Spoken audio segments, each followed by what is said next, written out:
All right, awesome. So today I'm joined by Steph, more popularly known as Uberboyo. How you going, man? I'm good, man. Yeah, I'm fresh here today, so I'm after getting up nice and early, feeling nice and sharp. So it's good. I feel like my hair is wet, the eyes are clear, so it's good. I'm feeling good.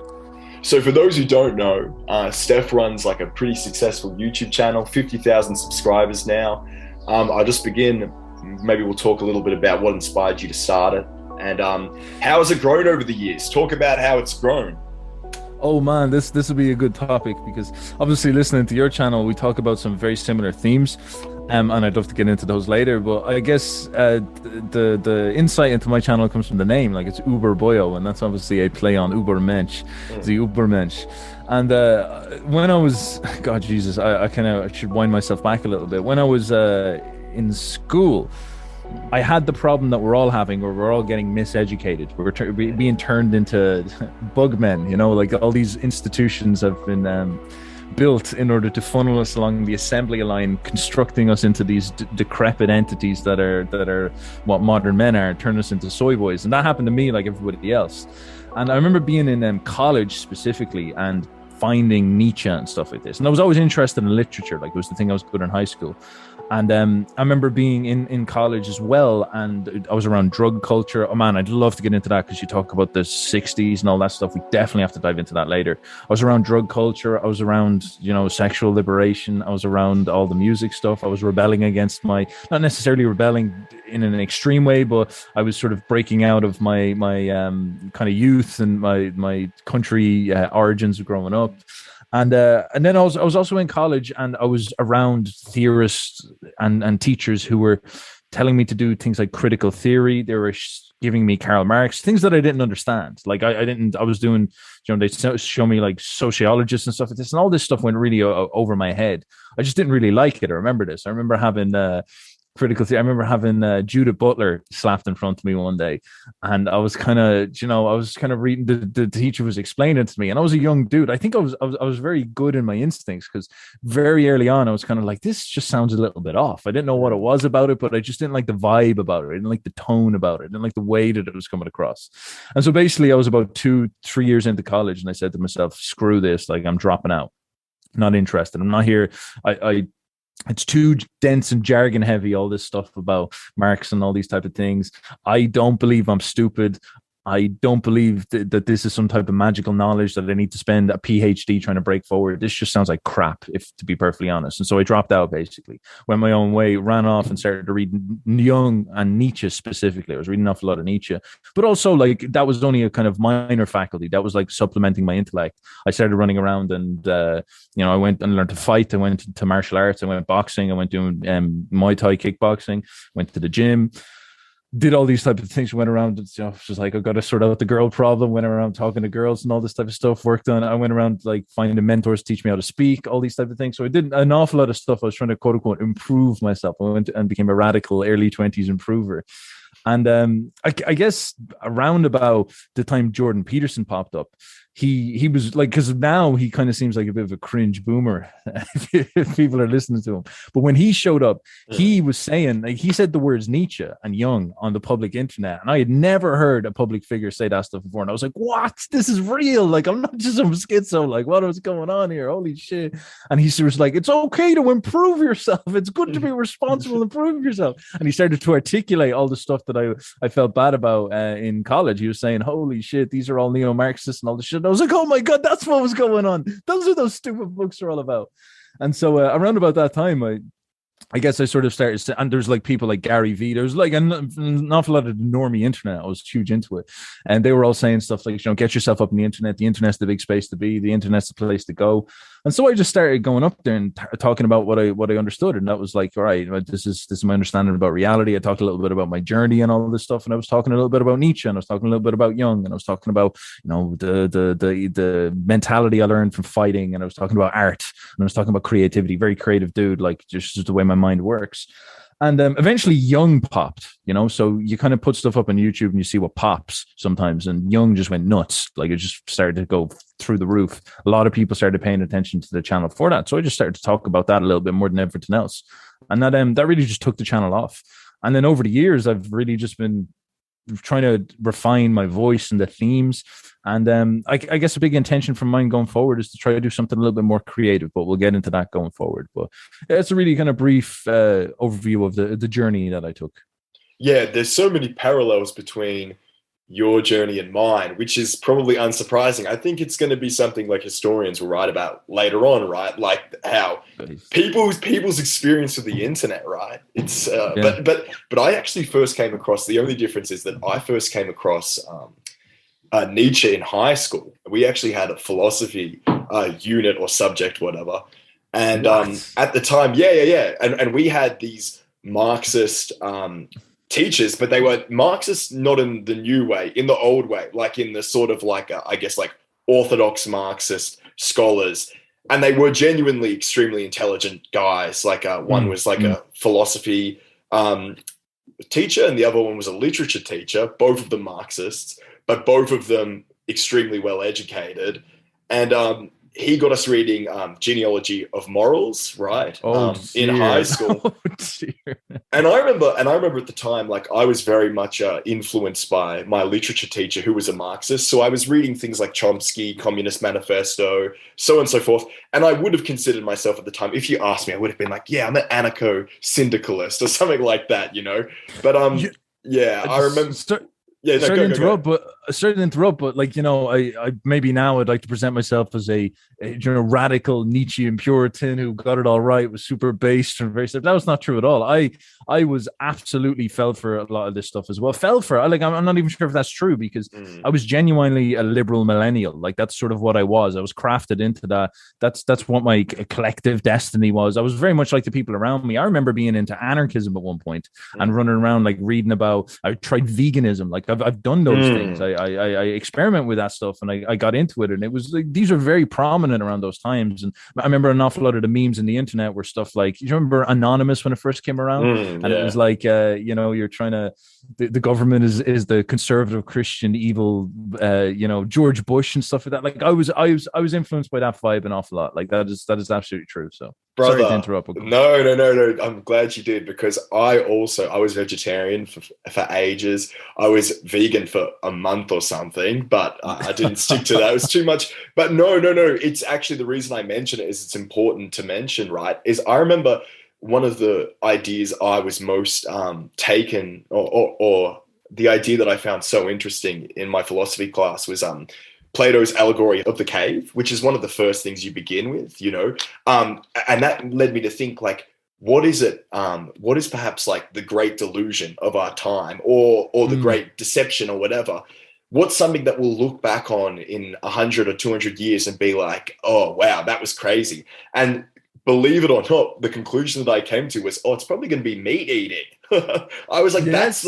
for whatever reason, that's what I thought at the time, because I was like 16 or whatever. And that's what I was thinking. And then after reading Nietzsche, I distinctly remember thinking, oh no, perhaps it's this. Like perhaps actually it's this whole egalitarian framework. Perhaps that's the cave. That being said, though, I didn't. I had that thought, but I never absorbed it, if that makes sense, until later. Like I just had it as That's the exact same with me. This is the exact same with me, because Nietzsche, I've noticed this now from talking about Nietzsche on a channel, and I have an awful lot of people who like come in and chat to me and stuff like this.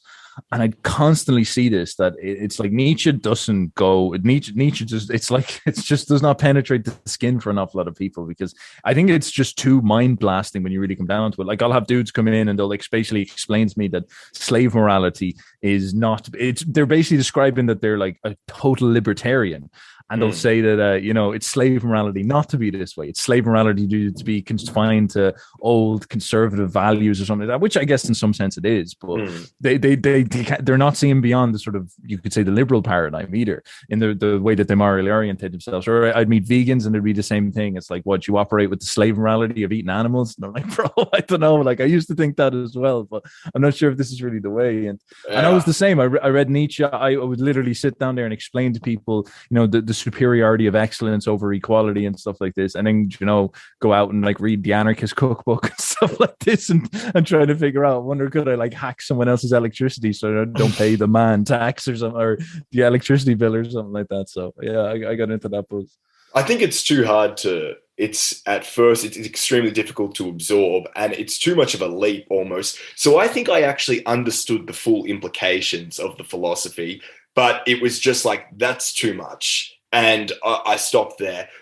I remember after reading an excerpt of the Genealogy of Morals, I went and read the Antichrist as well. There was the first philosophy book that I read on my own accord, and I reread that again recently, and there's a couple of lines in there which, in my old copy, my old copy that I read when I was 16, I noticed that I had underlined certain passages to do with nutrition, and I thought, well, that's one of those things where at the time I perhaps Yeah. wouldn't have fully understood it, but obviously it got stuck in my mind, right? Because I guess now, like you, like interested in things like nutrition, exercise, so on and so forth.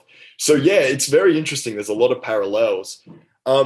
Anyway, I think that what I'd like to talk to you about is creativity. Like one of the main things that you focus on is creativity. You have a very specific idea of who your audience is. You define them as like creative, open-minded people. And you seem to have identified like these people tend to have certain virtues, obviously, but then also some very obvious flaws. So maybe you could talk a little bit about that, like a conscientiousness, creativity, how they're often inversely related, things like that. Yeah, I guess to go with the history of the channel, I was speaking an awful lot about Jung, and Jung is highly creative. I've noticed this distinctly about people who listen to him, and Jordan Peterson noticed this, and Jung himself noticed this, that he would take in people to do therapy on, for example, and the therapy was often wacky sometimes, but nonetheless, he was taking people in for this. And he would notice that his Jungian style therapy was not very functional for 80% of people. It just didn't really have any place. Their minds didn't work right. And why would this be? Well, Jungian therapy is very much like, it's almost like reading your imagination, or things like dream reading in a proper way. And it's very hard to do something like dream reading or talk to someone about their fantasies or their big ideas about the world if they just simply don't have them, if they're just not wired that way. And this is weird for me reading this stuff because I am wired that way. Like I could sit around just dreaming all day, imagining pontifications all day, and like thinking about, the egalitarianism and what this looks on a mythical level. I can think about that stuff all day. And my head is very colorful and imaginative. But there's a lot of people out there who aren't like that. Like, we're just not built this way. And then you'd start to meet these people in your life, because what's weird is that when you're younger, you tend to surround yourself with people with similar personality traits as you. And then as you get older, you might start to meet people who are actually different and learn to cross the boundaries and work with them. And I would often say to guys who are creative, if they're running businesses, like it's essential that you start to take in people who are not creative and get them operating within the business and whatnot. The point being is that Jung would work with people. He would notice that they have this personality trait, creativity. They dream a lot. They think imaginatively. They think disparate. They think diffuse. They think laterally and stuff like this. And they would very much suit his style of the quote unquote therapy that he invented. It was very, very useful for them. It was very stimulating for them. And Jordan Peterson was the same. He noticed that this is very powerful as well. And a lot of people who get into Jung and Jung's theories and Jung's ideas about the nature of the world are very captivating to creative people. I almost always meet artists and they'll always say they love Jung. And it's very similar to the Nietzsche thing. It's like oftentimes they don't really understand Jung. They what Jung is actually saying just does not really comprehend.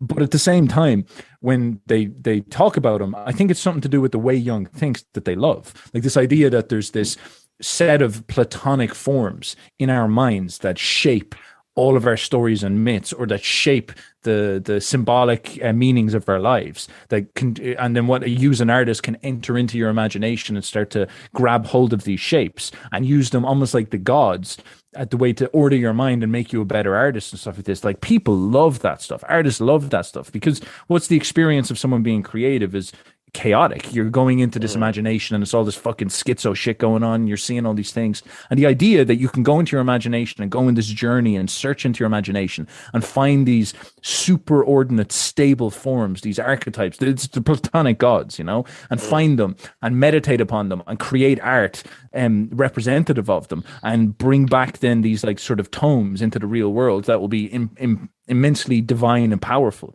Like that's an amazing thing for an artist to hear. They're like, man, I want to do that shit. I want to go and find the archetypes and bring that shit back, and then I'll be like, an awesome famous artist, and it'll be this sort of spiritual journey that they've went on.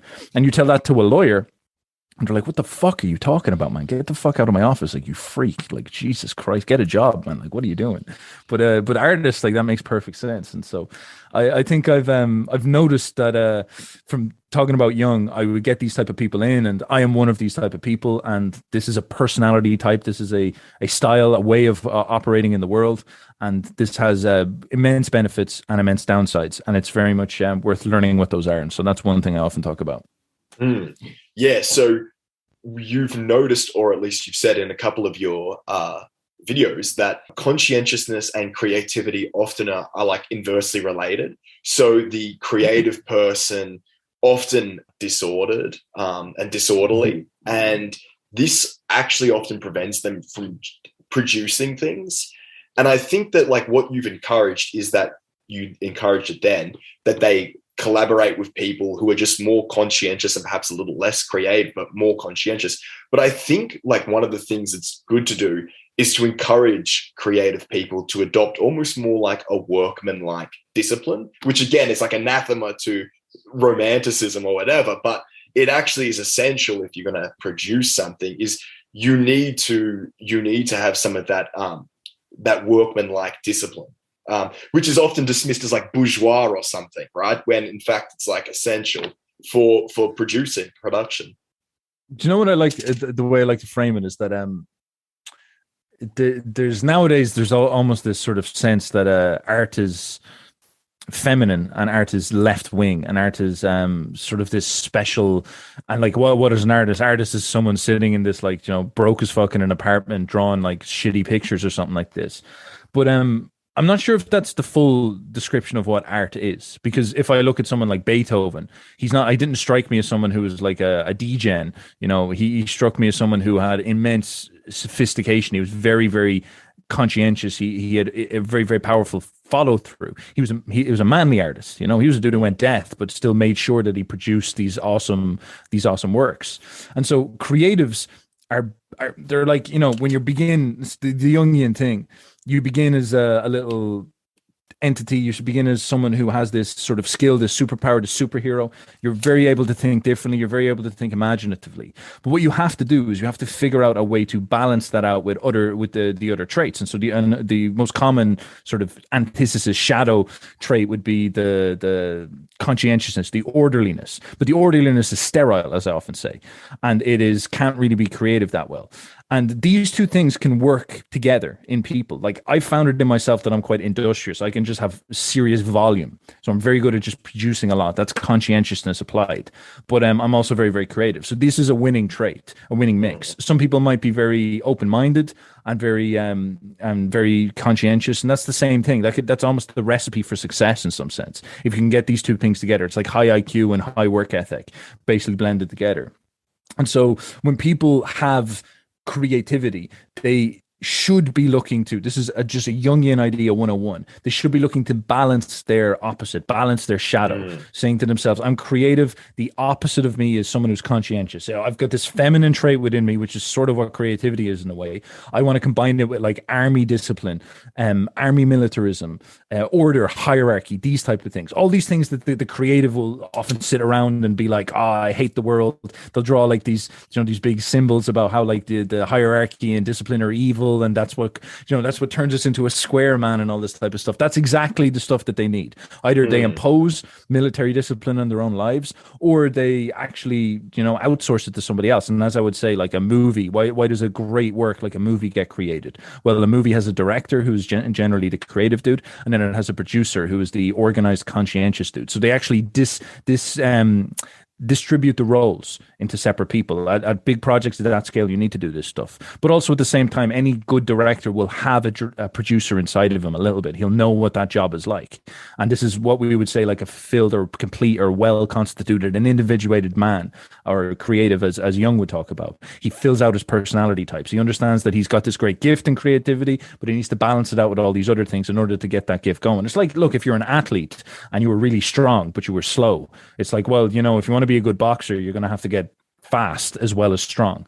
You can't just be one or the, you'll have your strength. You'll always be strong, but try to get a bit quicker, try to fill it out. And then that's when you turn into the absolute demon in the ring, is because you've got, you're not only are you a beast, but you're also snippy and sharp and all this. You're like Muhammad Ali, you move well. And this is you balancing out your opposites. This is you looking at where your strengths are, but then also understanding you want to cover your weaknesses, enhancing your strengths by covering your weaknesses. So creatives, like I've seen an awful lot, and precisely as you said, their issue, the thing that's holding them back is almost many of the more manly traits, the more conscientious traits, the more lawyer traits, the more boring traits. They're often terrible at just simple routines, sticking with a project. You know all the classic stuff. It's like, I've got 14 projects that I've never finished any of them. It's like, just finish one. It's not, just shut the fuck up. Like, you're not special. You're probably going to be a loser. This is why 80% of you fail, because you don't sit down and say to yourself, all right, I'm going to choose this and see it through to the end. There's no follow through. There's no manly instinct to push it all the way through to the end. And those great artists usually have that inside of them. Mel Gibson, for example, he produces many of his own films. Like, that's the traits, the man you need to be in order to do that. It's so hard to see from the outside, but man, that's fucking tough. Like, I can't imagine how he did Braveheart, where I think he acted, I'm not sure if he produced, but I'm pretty sure he had an influence in it and directed the whole thing. Like, that's incredible, because you have to stand there and you have to organize everything, but you also have to be in that imaginative, creative thing where you're thinking inside of your emotions. It's like doing 40 jobs at once. It's unbelievable. So, I think it's very important to get all this stuff sorted out. In terms of two pieces of practical advice, right? Because obviously most people and most creative people, right, which they're, like you said, typically they have lots of ideas, little production. And if they're coming to channels like you or on YouTube looking for advice, it's typically because they haven't been very successful. So they're not in a position to actually seek out or outsource, right? Because they're not successful. They're not in a position really to collaborate with people yet. So I think that in terms of practical advice, two things that I've noticed you mentioned is a physical discipline, which I think is really important. But then I think just another one that I would suggest is, I think that certain books like something like Atomic Habits, right? People, again, if you're like a creative type, you sort of look at those books, perhaps it's almost really cringy. They tend to be read more by like accountants or really people who don't need them. That's the point. Is if you're an accountant, you probably don't need to be reading a book like Atomic Habits. But guess what? Like, if you have next to no discipline and you really struggle, it could actually help to read a book like that, because it'll give you some kind of system that you can work with. Like, I think that's the key, is that you really need a system. You need to show up frequently each day and have time. You can't just, because I think it's like, people waiting for inspiration, waiting for the muses. It's like the muse visits, it gives you an idea, then you need to execute, right? Then you just need to put in the hard work. The issue is that the muse is like the issue for most dudes I notice is that it's, they're not monogamous to the muse, or or something like this. They're doing casual muse sex all the time, instead of just sitting down and being like, this is my muse for today, and I'm going to form a relationship here and just see it through to the end. Instead, it's just like, this muse, and then later on the day it's another muse, and nothing ever gets done because you're getting pulled around 40 different places. And this is always the issue, is just sitting down, and I would say follow through. Like, I'd say that's the simplest thing. I would almost say it's like an attention thing. It's like an idea comes down to you, and can you grab that idea and hold the idea in place and just follow through, just see it manifest and then put it out there. This is James Clear is an excellent example of this, because this is the guy who wrote Atomic Habits. He basically says he does such simple things. He's like, all right, come up with a conception of finished. So you have an idea. And the thing is that when you have that idea, like, either note it down and forget about it, or grab the idea and make it and follow it through and put it together, and then publish it, and then go all the way through to the end of the process, and then complete it, and then move on to the next idea. And this causes all sorts of incredible things to happen, because first of all, the idea is never going to be perfect, and you have to come up with this massive emotional thing. I notice in a lot of creatives, it's like, I'll always get this. People come in and they'll say, all right, I wrote this novel that begins in outer space and it ends up, in my, me like changing my socks, and then, I defeat Joe Biden and then I elect like God Emperor or something. And you're like, wait a second now, bro.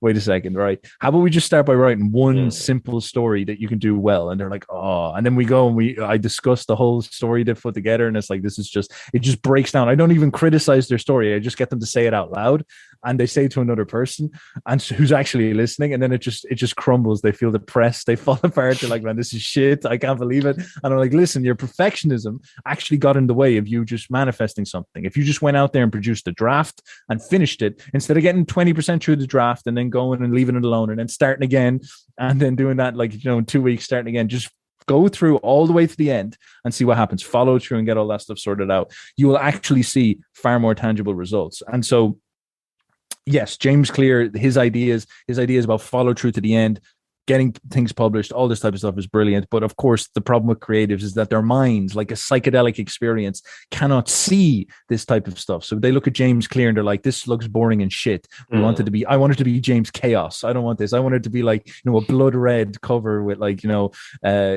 gangster writing on it or something like that. And like, no, you just need something that's procedural and broken down that you can go through. And actually quite a lot of virtues are necessary in order to execute upon that. You need humility. You need to be able to crush perfectionism. You need to be able to put yourself out there and not give a shit whether it's good or not to some extent. You need to practice all these type of things and then get in the process of being consistent.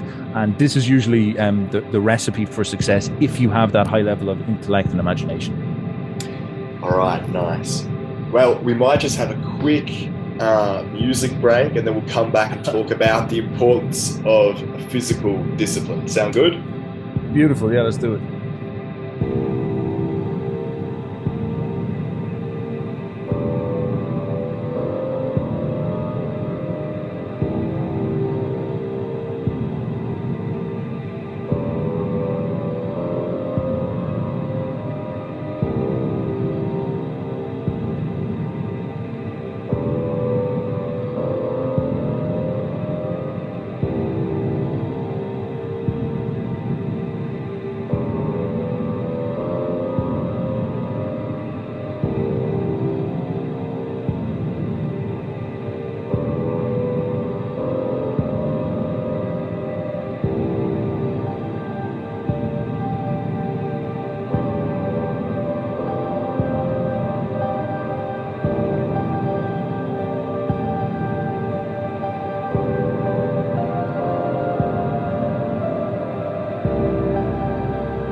Back. So, before you mentioned that you got into boxing, hitting the gym, and I've heard you discuss the implications for creativity before. Do you want to go a little bit into that? Well, I guess we can anchor it in the creative thing, because you have, an awful lot of the people are going to be listening to your stuff, and an awful lot of people who are listening to my stuff are intellectuals. They're interested in ideas. This is, psychological trait. Openness is the ability and the interest in ideas and aesthetics, and this trait distributes into several different subcategories. It's actually very fascinating. I remember when I first heard this off Jordan Peterson, I was like, this is such fucking again, the creative in me was like, this is such fucking bullshit.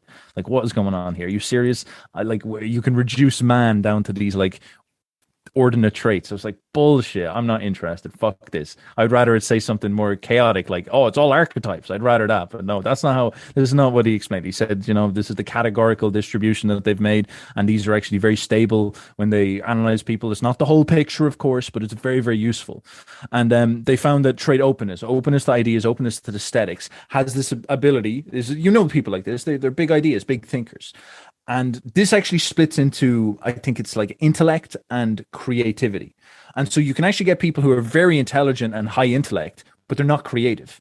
And this actually might be a lawyer. This would be someone who's just very intellectually savvy, all these type of things. And so you'll get this character that's very sharp, intellectually savvy, well read on stuff, but just doesn't really generate new ideas, not really too interested in new ideas and stuff like this.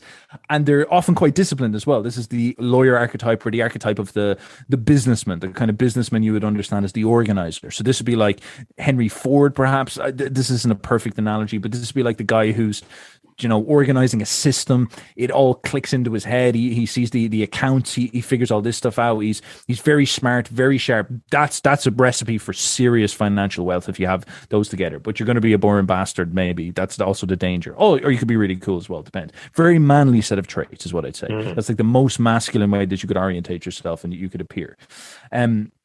Then the creativity is slightly different. You know, the creativity is like maybe Elon Musk or a tech founder or something like this. This is the dude who has blisteringly big ideas and all these type of things. And he'll often be paired. This stuff can get mixed, of course, but often the pairing with that is quite shit conscientiousness. It's not that great, you know, so it's just not really doing too well. But if you're very lucky, you'll have the traits that I have, where you're at least industrious. It'll be weird to have orderliness and creativity. These two things won't really click that well, but sometimes you can have that stuff. I'd actually say you're quite ordered and creative, because the way that you articulate your stuff is very sweet and sophisticated and precise. And these are interesting traits. Again, another thing we could talk about is left hemisphere and right hemisphere later on. That's another awesome thing to go into, but we'll leave that aside. Now, maybe, sorry, just quickly, I'll just interrupt for a second. It's like, I think that's why Nietzsche said that like architects are like the ultimate artists, right? Because it's both orderly and creative, right? It's both engineering and art. But anyway. Yeah.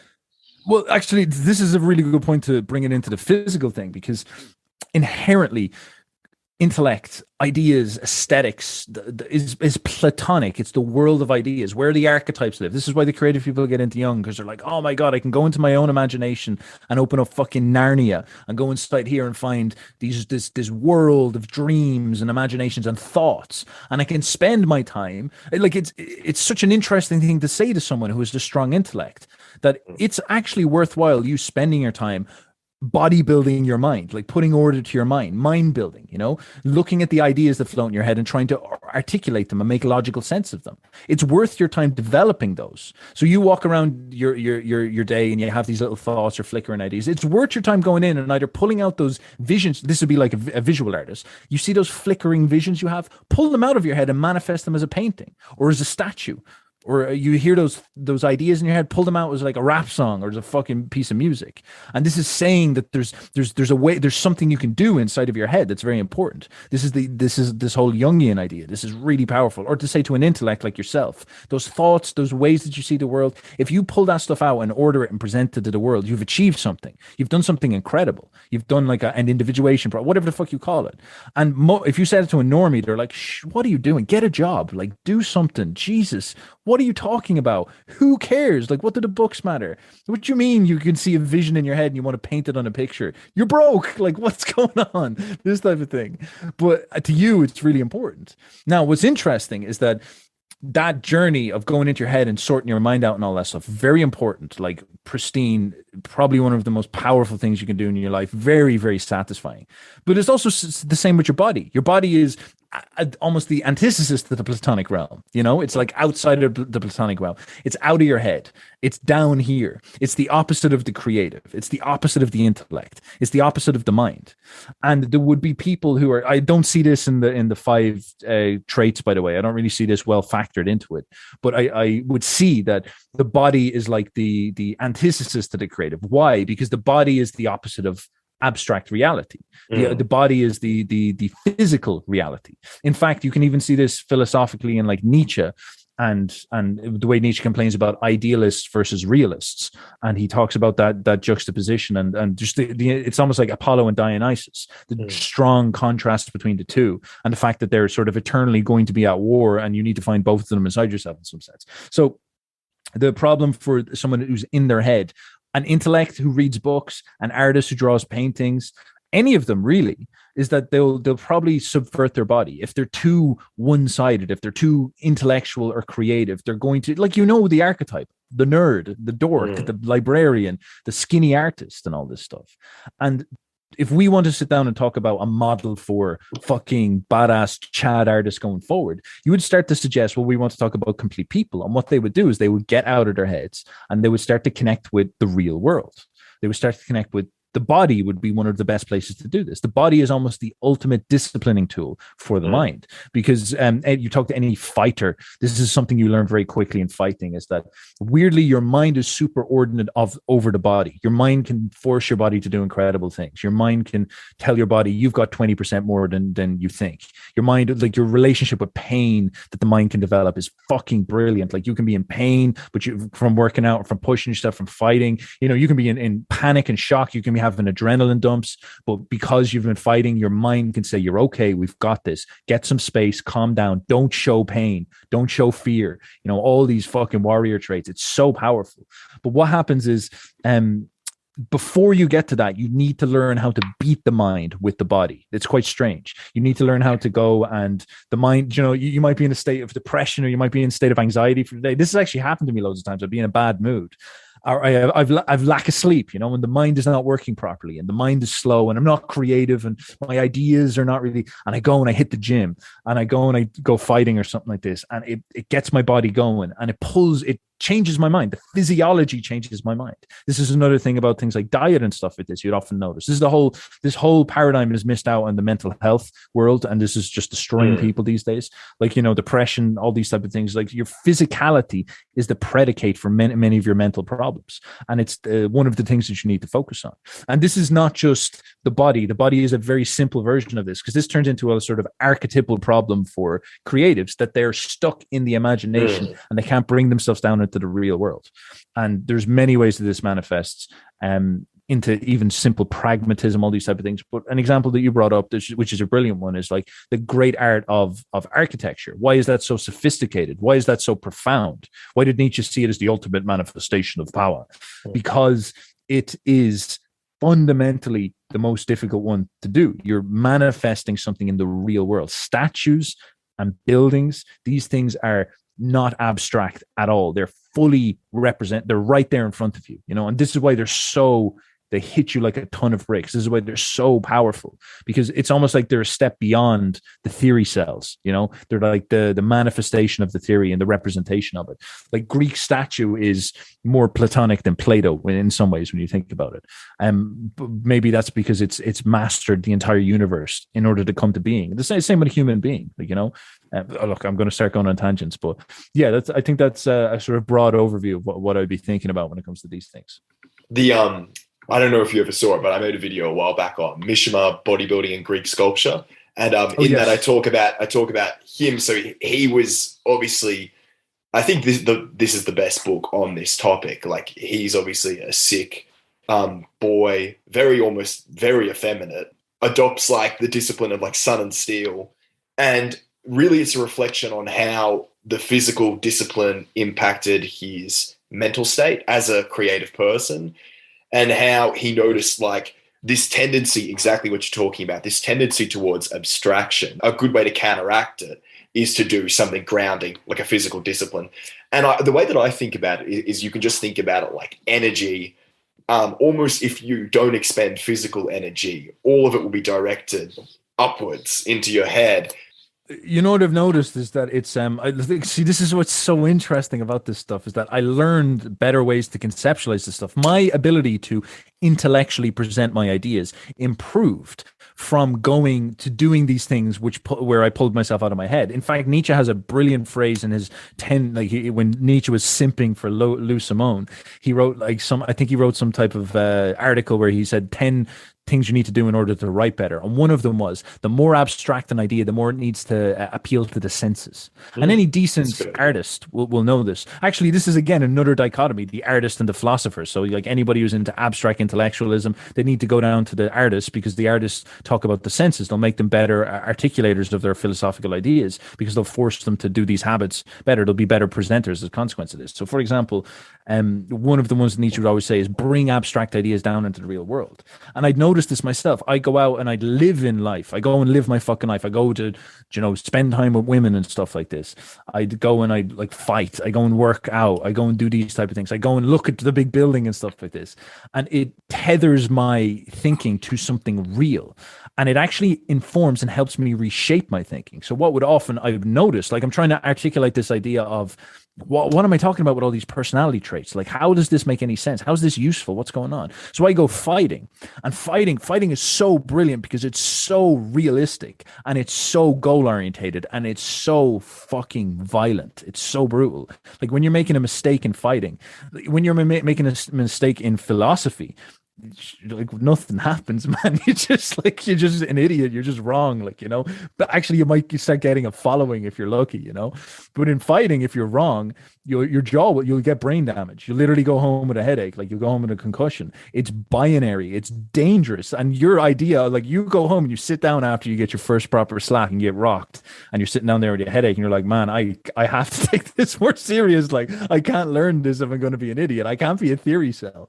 And I'll notice this as well. Before you go and you do things like sparring, you'd go around and you'd throw your like fucking kung fu shapes and all this. For example, before, when I was learning to box properly, I loved Floyd Mayweather, and so I had this like sort of it's called a Philly shell, where you have this very specific stance and all this, and it looked cool. I kind of felt that it looked cool, so I was always practicing this way. And my boxing coach, as he was warming me up, he was saying, "Stop doing that, bro. Stop doing that. You're not Floyd Mayweather. Stop doing that." And I was like, theory abstract looks cool. I want to be like this. They step me into sparring and I just get clocked. And then eventually I'm like, all right, wait a second. Let's break down the theories. Let's stop with this and let's go back with reality. Let's start from first principles. And I'm bringing all this philosophical thinking into it. Operate from first principles. What is fighting? Why am I getting clocked there? I'm getting clocked because my left hand is down instead of up because I'm trying to be a fucking retard looking all fancy and all this stuff. And so what happens is the physicality grounds me. And then when it comes to you developing your mind, you start to see these traits. If someone comes in as a boxer and they're very fast, as I said before, or they've got very long arms, or they've got some type of attribute, they're strong. They've got a great left hand. They're very good with their, like, let's take MMA. They're very good with their hands, but they're terrible with their legs. Now, what the instinct everybody has is to get really, really good with your hands and play to your strength. The Conor McGregor's a good example. You get a very good boxer. But the problem is that in MMA, the winner is almost always going to be the guy who is filled out, who's complete, who's a whole individual with his strengths. The guy who's just all boxing is going to get dominated in MMA, which is very fascinating when you think about it. So there comes a law of diminishing return with your attribute. So if you're a good boxer, that will get you very far, but then there comes a point where just becoming a super expert in boxing just becomes a hindrance. And at that point, you need to start to learn to kick. And then once you learn to kick, you need to learn how to do jiu-jitsu. And it almost becomes like, once you get boxing up to 80%, it's better to get 80% good at kickboxing and 80% good at rolling jiu-jitsu, and then get your boxing even more enhanced and building your game around your strengths. This is what Connor does. He builds his game around his left hand before he started taking a load of cocaine, and this is his whole vibe. And so when you're a creative, when you're a person, when you're someone with an intellect, it's the very same thing. It took me so long to get to that point, but it's the same thing. You've got to go in and say, I'm an intellect. I'm someone abstract. I'm like the boxer, Yeah.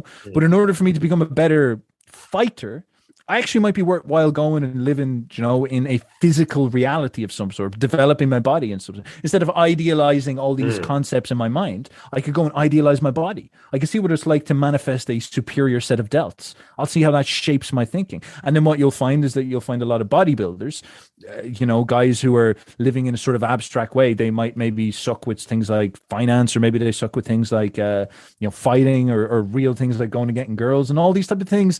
Very cliche cliche type of bullshit, but this stuff really, really helps you ground your thinking. It really, really helps you transform your mind. And if you push yourself in this way, you become holistic, you become a full man, an individual, a true man, these type of things. And it's very, very powerful to do this, because you'll find then that the guy who's lived a comprehensive life will often have a more sophisticated philosophy than the guy who's read a comprehensive amount of books. And if you can get a smart dude who lived a full life, a dude who understands the books, who does the journey in the books, but lives a full life as well, that's almost the perfect dude.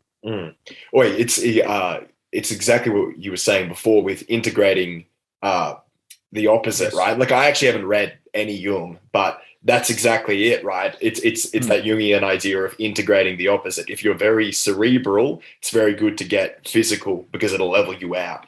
That's a great. And I was actually just thinking, as you were talking about that, about the Socratic or Platonic dialogues and how they're constantly using exercise as a metaphor to understand things. And I've always found it funny how, like, if you listen to self-help people who have never lifted a weight, they'll often use that analogy of lifting a weight. And it's always occurred to me, like, you can know something abstractly and then you can know something in your bones and your blood. So, like, if I tell you, if you jump in the air and lean backwards, you can do a backflip. It's like, you know how to do a backflip, but you don't actually know. It seems to me like there are certain things like self-help ideas, right, where it's like, persistent effort over time will yield results. Well, yeah, okay, we know that, of course.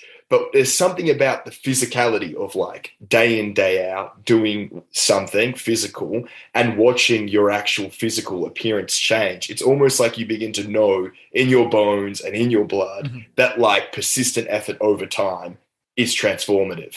I think that that's like a powerful metaphor for people, if that makes sense. Yeah, absolutely, it makes sense. Like, this is even neuroscientifically studied. Like, people know this intuitively, but the science backs it up quite well. And you have procedural and declarative knowledge. So you actually have systems in your brain that are used for storing, like, facts and information and dates and stuff like this. And this is the know-it-all. This is the part of your brain that's the know-it-all. So it's like, you walk in and the guy's like, well, like, the way you fight is you just, you have to, like, throw out that jab and all that stuff. And it's like, bro, have you ever fought before? And it's like, no, I haven't. But he knows everything about it. And in fact, you can sit down there and you can study Floyd Mayweather and you can learn all the categories. That's a Philly shell. That's a jab. That's a cross. That's him, he's doing a hook at this angle and all these type of things. He's forming an angle, the position. He's getting the outside foot and all this stuff. You can learn all this stuff and actually become declaratively competent at this. In fact, a coach is someone who has a vast amount of declarative knowledge. And this is why you'll often see, for example, Freddie Roach, who was not the most exceptional fighter, be an exceptional coach, because his declarative knowledge is so sophisticated that his, he doesn't need to be as necessarily as good. He doesn't need to be the best fighter. Whereas Floyd Mayweather is probably a shit coach because he's like, just fucking box him, bro. Like, just hit him in the face. Yeah, just like slip the punch. And you're like, but how do I slip the punch? He can't declare what he knows. Whereas procedural knowledge is more about you being able to operantly do it. And this is, again, you can have a grug. You can have it seems like a dude who can't really speak at all. It's like, where's his intellect? But he can throw a baseball like a fucking rocket ship, or he can break your jaw or something like this. Or he's incredibly talented artist. Like, you have these artists who can just articulate with the guitar or with the orchestra something that just hits the heights of the human soul. But could he explain it to you? Could he break down music theory? Probably not. He can't declare what he knows because what he knows is sort of built into him. And ideally, you want both forms of knowledge. Both forms of knowledge are incredibly powerful and they inform each other. If you teach someone music theory, it helps them be better at music. These things are not antagonistic at all. They are very, very enhancing and very, very helpful. If you get a boxer to understand not logically what he's doing, it's so much more helpful to them. Like, fighting is an intellectual game. When you really get past the physical discipline and the ability to deal with shock and fear and the ability to deal with pain and intensity, it becomes very intellectual. It turns into mathematics, basically. And it's so logical. It's about being able to remain calm in chaos and observe, and then remain rational while you're observing. And that's just such a phenomenal skill because it pulls everything together all in the same place. But it ultimately comes down to the ability to complement all these different types of attributes at once. And so, again, it comes back to the idea of being a whole person. And oftentimes we can't see the ways that we are not being whole. And the model that I think we should be promoting in our circles is this idea of whole man, holistic vision of what's going on. You need to be everything. You can't be compromising on anything. You need to have all the girls. You need to be as big and strong and powerful as possible. You need to be smart as fuck. You need to be more nerdy than all the nerds. You need to be more. We need to just be everything. We need to be superior, the Ubermensch, as Nietzsche would say. And this is absolutely true, because what I see operating in the culture right now is the antagonist. People are becoming nothing. They're not even becoming intellectual. They're not even becoming in their bodies. They're not even becoming educated. They're not even becoming good with people, with relationships or anything. They're just turned into fat lumps, the fats that just sit in the couch all day and degenerate into the last man, the anti-man, the unindividuated individual, the least ideal man that has ever existed. And that is a terrible thing. And all of us have this instinct inside of us that we need to conquer. Yeah, it's the Greco-Roman, a healthy mind and a healthy body. Like, that slogan should be the slogan written on all the temples. But I actually think that's a perfect segue, because you have this video, how creatives can fight in the culture war. So again, we're still talking about creativity, but you've just mentioned the culture. I don't think that we even need to diagnose the problems. That's been done ad nauseum. We know that it's like a culture that lionizes weakness and promotes it. And I guess people are less interested in what's wrong with it. They're more interested in what they can do. So a lot of people go, oh, yeah, I'll go fight in the culture war. And you've noticed some common problems that occur when people decide to do that. Do you want to go into that?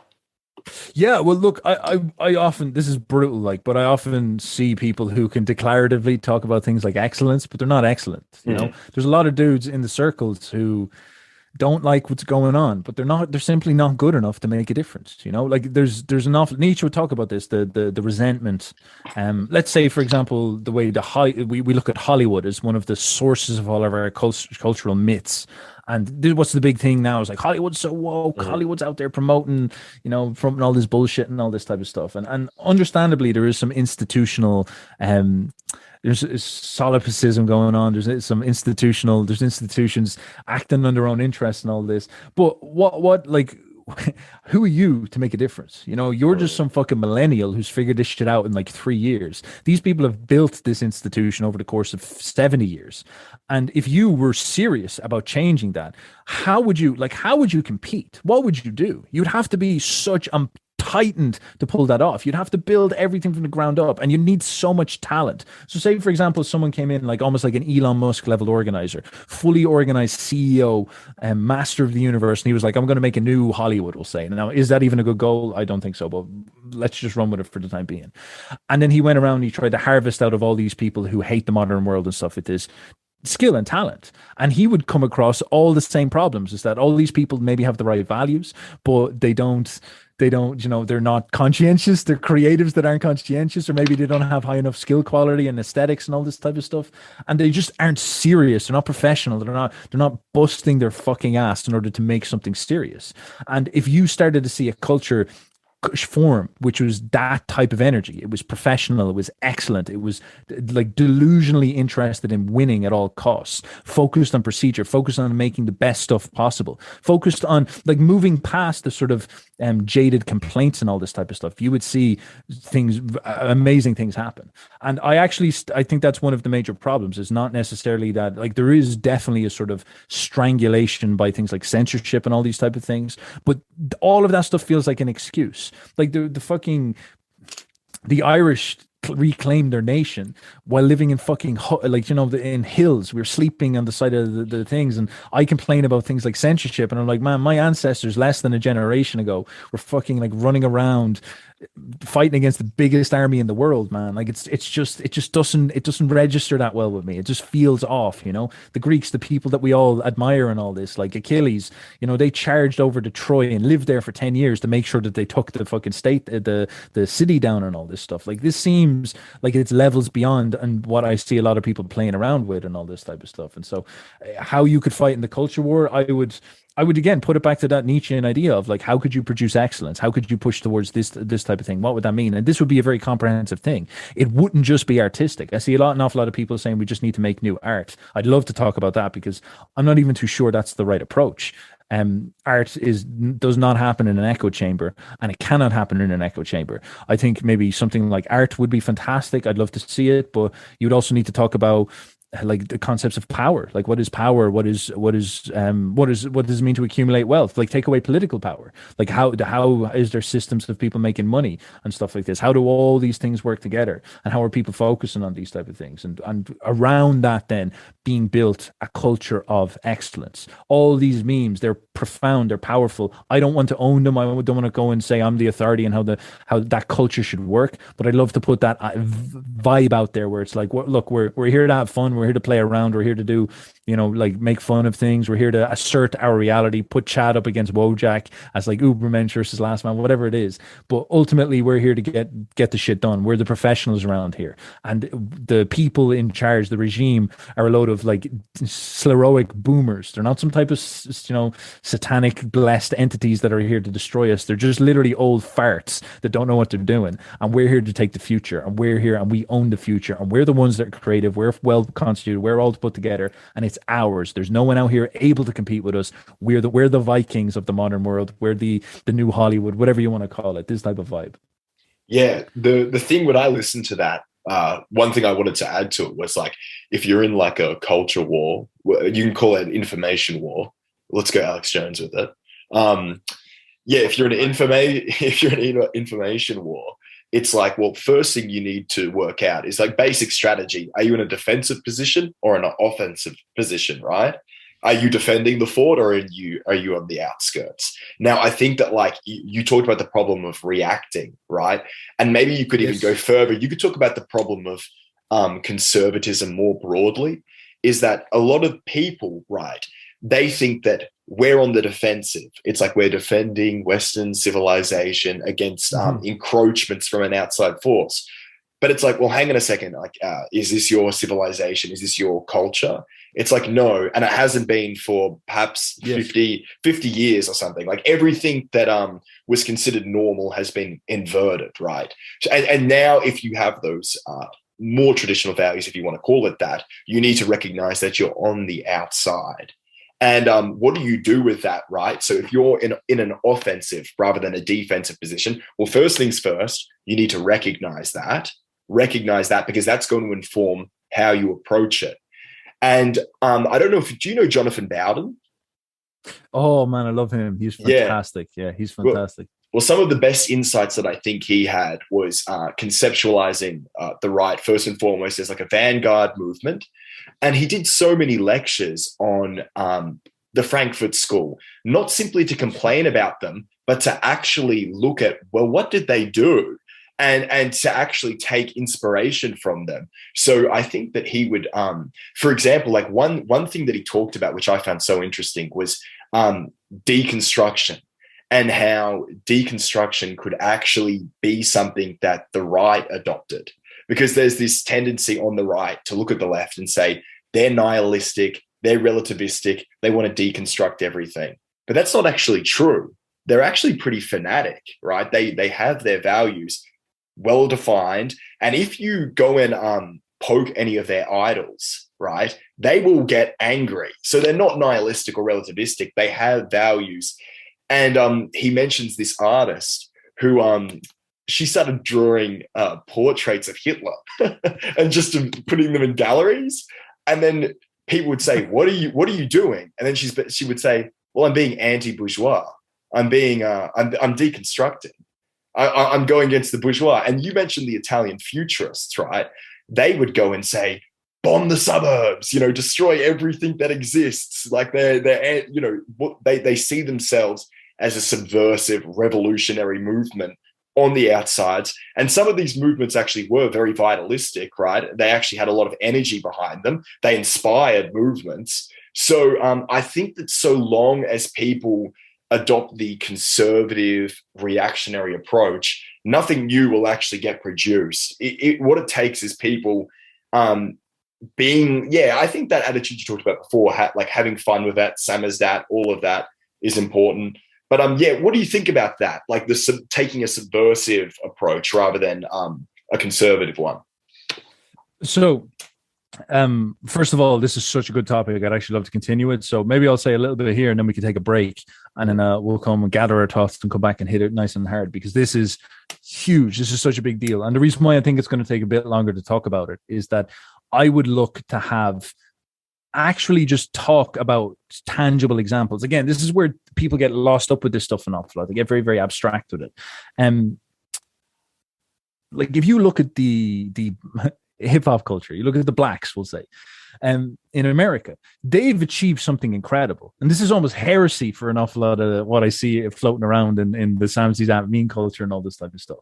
But they went from a position where they had a load of dudes that were in ghettos. They were fucked. They had nothing. They were at the absolute rock bottom of society. They were literally an undercast, back in the 70s and 80s. Like it's without doubt true. And nowadays, like, maybe there's a little bit of simping going on for them and all this type of stuff, and it becomes a little bit annoying. But they did achieve something incredible. And this was hip hop. They started out by juicing their own culture from a losing position.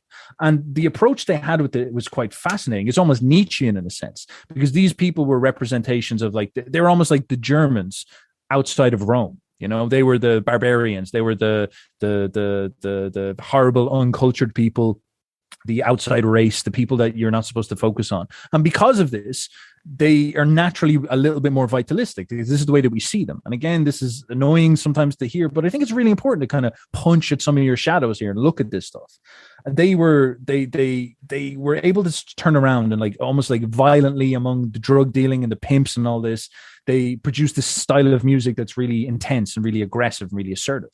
And this music is also a little bit tied up with their sort of position, their state in life. It's a little bit wrapped up with a reactionary state. Like it is them, an awful lot of the memes are them fighting against the white man. And you listen to that stuff and you're sort of like, yeah, whatever. Like it's right. I'm not sure if I'm really out to get you, KRS-One or whatever. But at the same time, they're speaking from this position, and regardless of this, they have strong vital energy. They want to win, and their conception is very simplistic in some sense.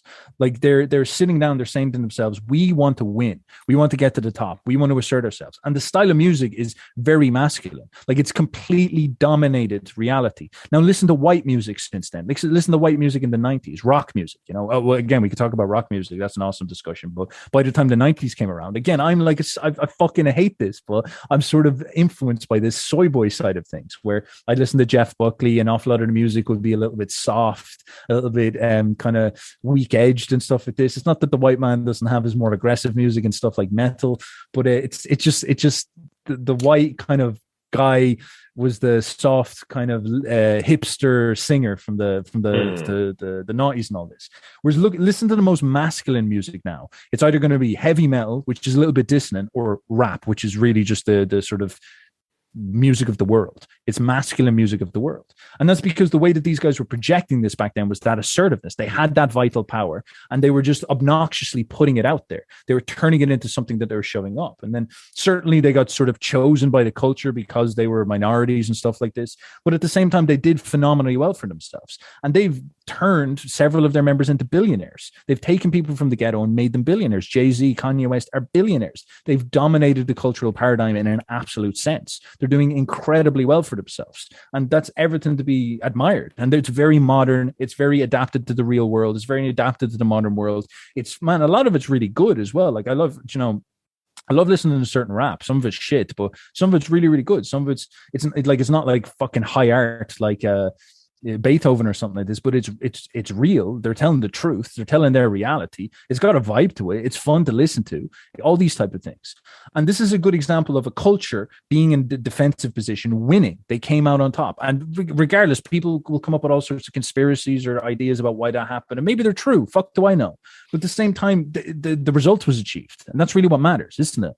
And this is then where we also kind of bring in, I could look at someone like the Irish, for example. The Irish are in sort of a similar position. They were victims. They were in an undercast. They were a minority. And actually, you'll notice a theme about a lot of people will describe. This is Nietzsche's idea, is that these are slaves. The blacks are slaves. The Irish are slaves.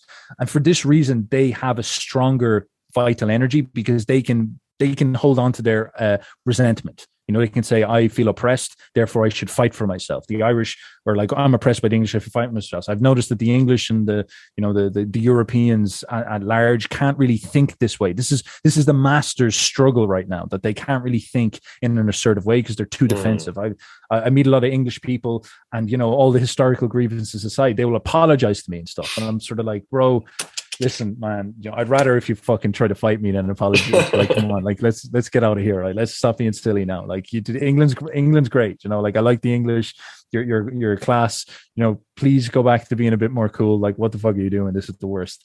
But the point being about with the Irish is that they were very similar to the blacks. They were sort of in this position. They had fuck all. They had their big famine. They had this big grievance. They were at the bottom. They had nothing. And what you have is people like Yeats, people, cultural creatives, Joyce, all these type of things. And they become these sort of generative guys who are trying to create a culture. They create this vitalistic energy. And it starts very mythical. It starts very sort of soulful. And then they go and they kind of grab all this music and they come up with this Celtic identity. And, you know, you'll talk to Survive the Jive and he'll be like, I'm not too sure the genetics exactly play that out, but it doesn't really matter because it's the dream that matters. They get this vision of being Celtic. They get this vision of what that means. And this sort of snowballs into this massive energetic movement combined with like an awful lot of political stuff. But basically what happens is it snowballs into a successful revolution against an empire that had conquered us for 1,000 years. And we broke free from it then in the end. This vital cultural stuff was actually serious. Like, the people who started it out were serious about creating a strong identity. They asserted that identity obnoxiously. They pushed it out and people wanted it. People believed in it. People felt it enough that they would die for it. And then serious politicians showed up, serious operators showed up and actually executed upon it and saw it through to an incredible goal, which got us a freedom, which is just beyond belief. Now, we fucked it up because we didn't do anything with it because we're retards. But at the same time, we pushed it that way. And that's an incredible thing to see. It's the same with the hip hop. The hip hop achieved freedom for many of the members. It achieved cultural hegemony for black people. Like, this is an incredible achievement. There's loads of examples of this. Punk rock, I could talk about. I could talk about the Futurists. I could talk about the Germans. I think that'd be a great one. Maybe we'll come back to that in a little bit. But overall, like, these are models that are out there that you can look at and say, holy shit, how would that be replicated in our situation? And I think we're in a position now where we're at the beginning of one of those. There is a fertile set of dreams boiling up. Like, there's this whole new vision of reality, the red pill vision that, like, me and you were fucking vegetarians 10 years ago. Look at us now. We think differently now. And that's the beginning of something that could, if it's treated professionally, turn into, God knows how big this could be, man, because this is bigger than these two things. This is not just some ethnic thing. This is beyond that. This is like serious fucking civilizational level shit. So maybe we can talk about that, but its potential is monstrous. But you have to look at what these people sacrifice in order to achieve their goals and try to pontificate that out to where we are now. Yeah, maybe we'll come back in a second and we'll talk about some of those models. All right. Beautiful.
right, so we were talking about some models or some movements to take inspiration from.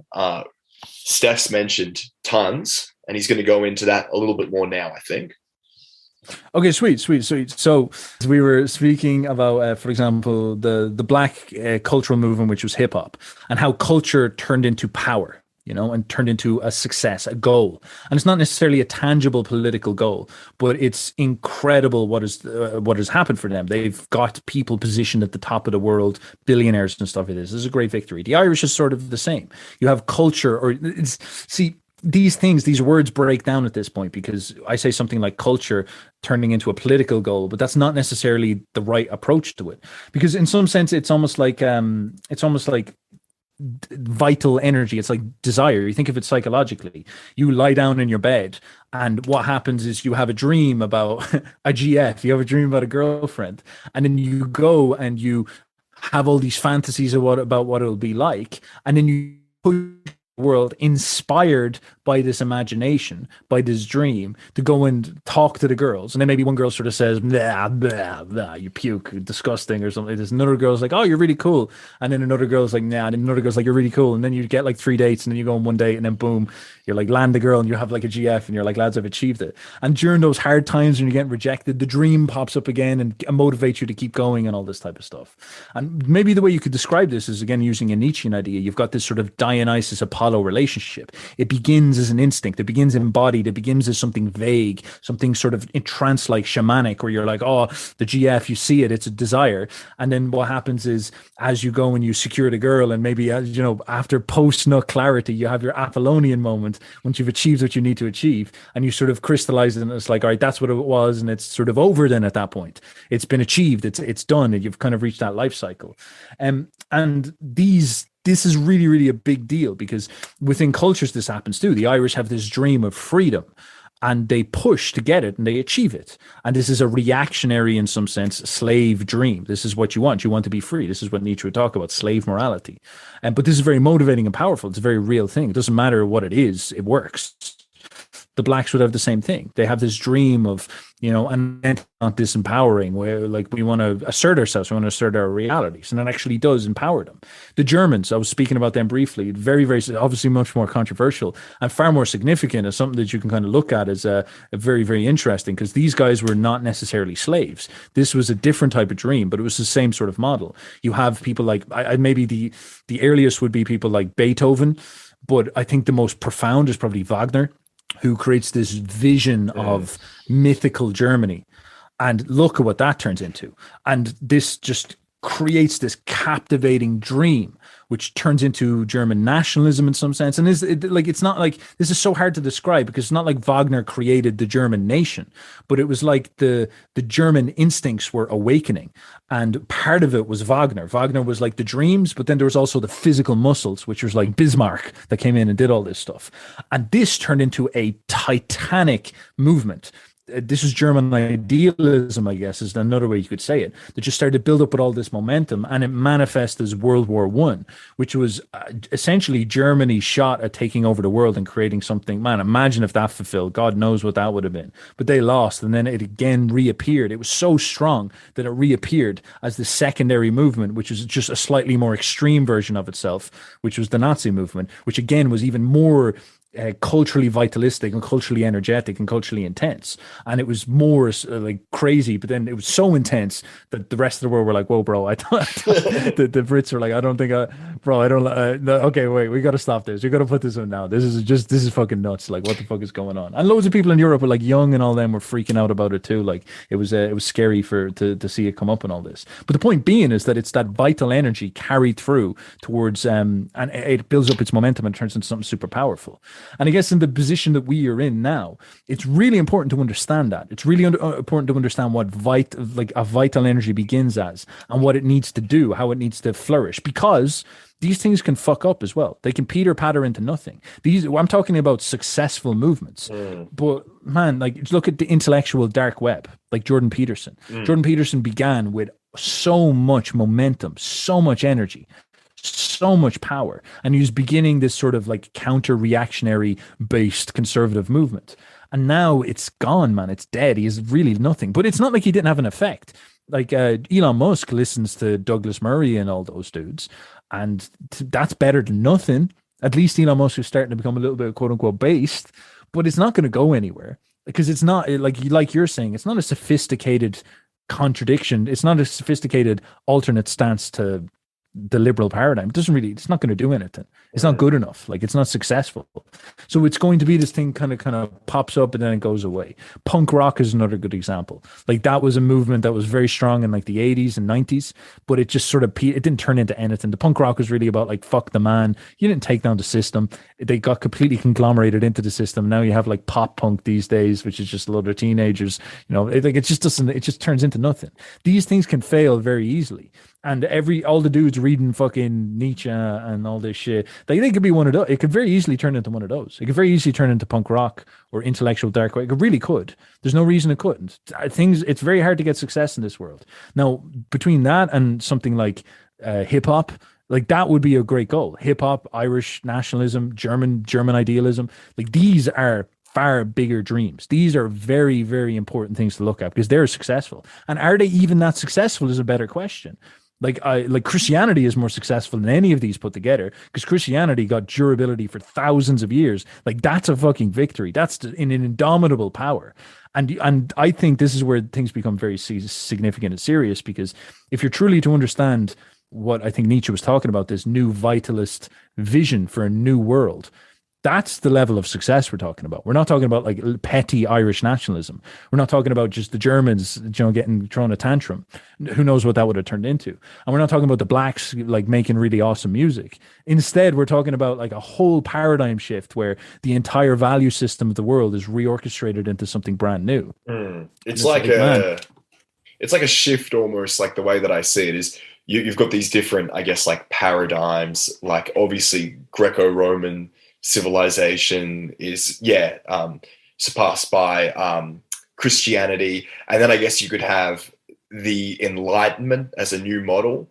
And I don't know, whatever we're in now, it all feels spent. It feels spent. It feels tired. It feels exhausted. But yeah, the question is, what comes? Is it? Because I guess in the late stages of the Roman Empire, it was some dude from Judea, and just out of nowhere, right? Who would have thought that he would end up taking over huge portions of the world and defeating Rome? There's that great line in Genealogy of Morals where it's like Rome versus Judea versus Rome. Who won? It's like, well, go to Rome now and you'll see. It is like the Roman Empire. It's a tiredness issue, it's kind of annoying. It's the worst, But who conquered Rome? Yes, it was Judea. Judea did conquer Rome. Christianity conquered Rome. And you could say like the undercast, the slaves, the Jews ended up like supremacists over Rome. But so did the Germans, the barbarian Germans. They were actually had probably more success because they're the ones who created the West. And it was weird what came after Rome of all things. Like I look at Rome and it's just mind boggling to see what happened because you have the Romans and they end up being their paradigm ended up being ruled by the barbarian outskirt Germans and the Jews in the outskirts as well. Like it's like, what the fuck went down there? That's insane. And we look at our situation and man, like, what could happen, bro? Like maybe the West, maybe the Anglo West is destined to catastrophe, and it could be Islam, man. Like it could be the Muslims could come in. Maybe black culture will continue to rise. I don't really know. Like God knows how this stuff could work. It could be so strange what happens in the future. It could be the Chinese and the blacks or the Muslims or something like this. Or maybe the Europeans will figure it out. I don't really know. But like how these things work are just phenomenally complicated, far beyond our control. And I think the only place you can find yourself within it is, in some sense, it's almost like you're living inside of a movie. And then you just have to sit there and connect with yourself and be like, what can I do? It's like what people have always done. It's like they have the will to fight. They have the will to assert their reality. And that might just be enough. And that usually is enough. The Goths weren't sophisticated people. The Germans were sophisticated people. They were people who were masters of war and they wanted it. And that's basically all that mattered in the end. Yeah, the thing that's so interesting is because the parallels between our time and Rome have been talked about for so long, right? Late stage civilization. I think everyone acknowledges that that's what we're in. And yet there's no obvious barbarian group. That's one of the unusual things. This is what Curtis Yarvin says. I don't know if you're into Mencius Moldbug, but he basically says that vital energy, that barbarism, that just doesn't exist. There really is no strong political will out there. So in light of that, what do you do? And he obviously comes up with this extremely technocratic solution, which doesn't exactly inspire me. But yeah, I think it is. All of these things do come down to, I guess, a weakness of the will. I mean, just to try and link it back to what we were talking about originally, so much of these people who, I guess maybe they're watching YouTube videos about how to be creative or whatever, right? Like a lot of the time it's like, brother, just do it. You know what I mean? As in, like, it's a weakness of a will. And I think that, again, going back to the physical discipline, I suspect that actually would increase your willpower, adopting a physical discipline. I think that is it. It's energy and will, like a deficiency of those things. It's really the problem of our time. And what do you do about that? Yeah, I think actually, if we were talking about the sort of reactionary movement, as I say, it has that right. Like, the simplest issue of our time is that like we are institutionally transformed into bugman. You know, liberalization is the transformation of mankind into cattle, as Nietzsche said, and we all are born decrepit soy boys, where they're turning the frogs gay, all this type of thing, and we are going online, and like this is so fascinating, man, because this is almost like sacred. Like you can believe in the divine by this, because I was a young dude. I know any of this shit. I know fucking Twitter. I don't know any of these motherfuckers. And something in me instinctively was like, fuck, I don't like this, man. There's something off. And something in me was like, man, I want to be a physical specimen. Like I want to get in shape. I want to get bigger. I want to get stronger. I want to be able to punch. Something in me. Like I didn't have anybody telling me to do this stuff. And I think this is so important. Nobody told me to do this stuff. I didn't have online intellectuals helping me out with this stuff. I didn't have a culture to support me. There was something in me that wanted it. That was, you could call it the male instinct. It's something profound. And it's almost like we don't need to invent that. That's there. That's in a lot of dudes. And there's a lot of dudes out there. There's dudes I know that would just, sat through 25 years of like education system, but they just have the instincts. And so they sat through all this intense propagated bullshit, and it didn't crack them. They're just like, no, I just don't believe. Like, I just don't listen to what some teacher's going to tell me, like, and all these type of things. And like, I'm not going to listen to regime propaganda. And they wouldn't articulate it this way, but they just instinctively have something in them that's giving them a mental point of origin that is centralized in themselves. And it's fascinating to think about that's out there. To give you a good example of someone who, this is definitely going to be a little bit controversial as well, but Andrew Tate. So I don't know if you've seen him much. So he's a great example of a man who's very instinctive and a good representation of what I'm talking about. Where he'll go with this, with his life, I'm not too sure. But he begins he's a young dude. And he has a crazy dad. His dad's like hyper intelligent, assertive, and sort of like installs in him this instinct. And he's sort of like, be excellent. He takes him out, makes him highly competitive. And it's weird. It's just these things. These are not political goals. These are just cultural things. And he just installed it cultural. Even they were just fucking intelligent behaviors, masculinity, if you want to call it, whatever you want to call it. But he puts inside of him this energy.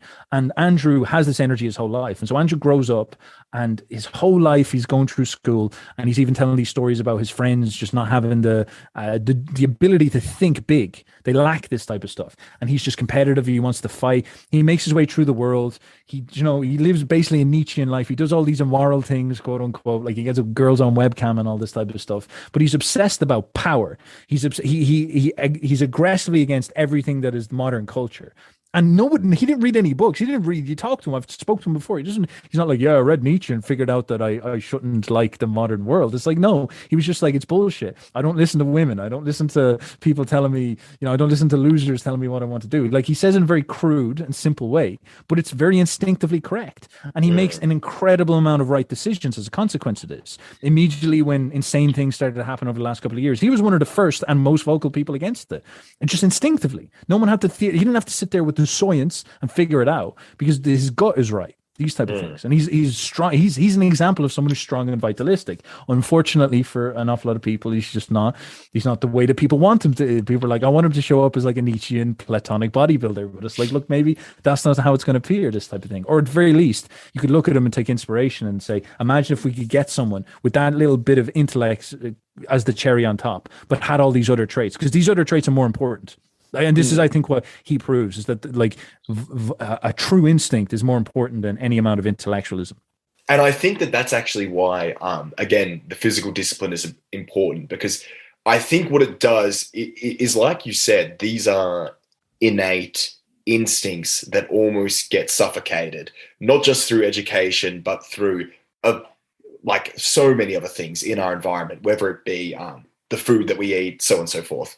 I think that the physical discipline is important for people, particularly if they're cerebral, because it should hopefully resurrect some of those instincts.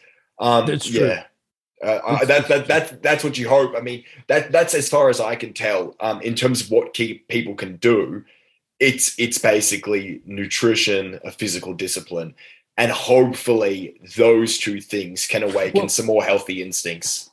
Well, actually, I would flip this on its head, because I see this an awful lot where people say, for example, this is maybe one of the problems with BAP culture, if you will. Not that it's wrong, it is true. Like, eat fucking properly and research the fact that, like, you know, they're pumping in paint thinner into your fucking food and calling it like cooking oil and shit like that. Like, don't eat that shit. All right, put that stuff aside. But it's not the first principle. I think the first principle is competition. So, for example, let's take it this way. Maybe you could say something. Maybe the meme is like, all right, well, our testosterone is dropping all across the world. Everybody's testosterone is dropping, and it's been dropping. Our grandparents were more Chad than we are, and all this type of stuff. And the problem we have with that is that it's our food. This is the common idea. Our lifestyle and our food. We're not eating properly. And that's true. A better diet will improve your testosterone. But that's not the full story. Testosterone reacts to behavior. You can literally change your testosterone levels by doing certain things. Fucking a girl that you think is beautiful, making money, competing, winning. Competing actually just by itself, even if you don't win, winning especially, but competing itself does it. This is why prisoners, I'd say, are probably jacked, is because they're in this competitive environment where they have to assert status and all this type of stuff.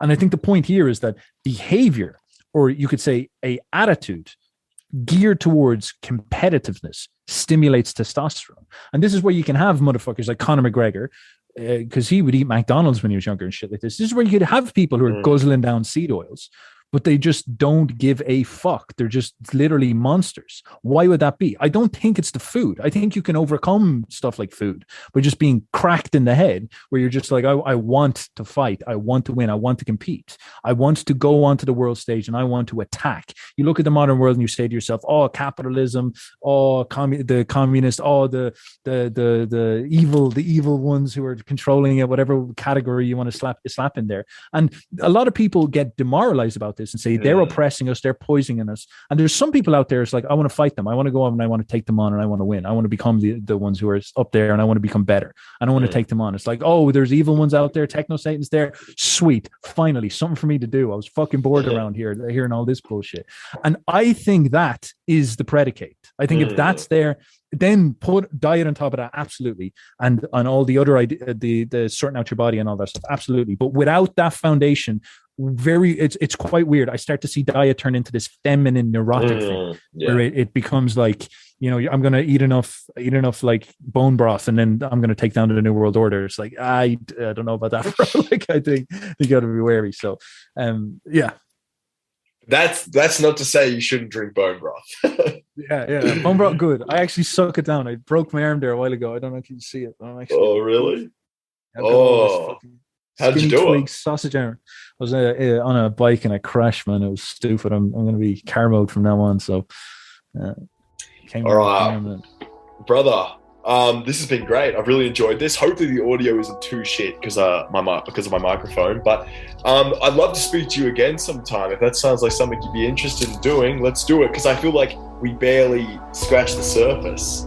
Yeah, we've loads to talk about, my man. We've loads to talk about. But look, I think we should definitely do it again. Absolutely, that'd be great. That was really good, and I'd love to talk about this stuff. And again, like, you run a fantastic channel, man. So, like, massive kudos to you, and yeah, keep it up.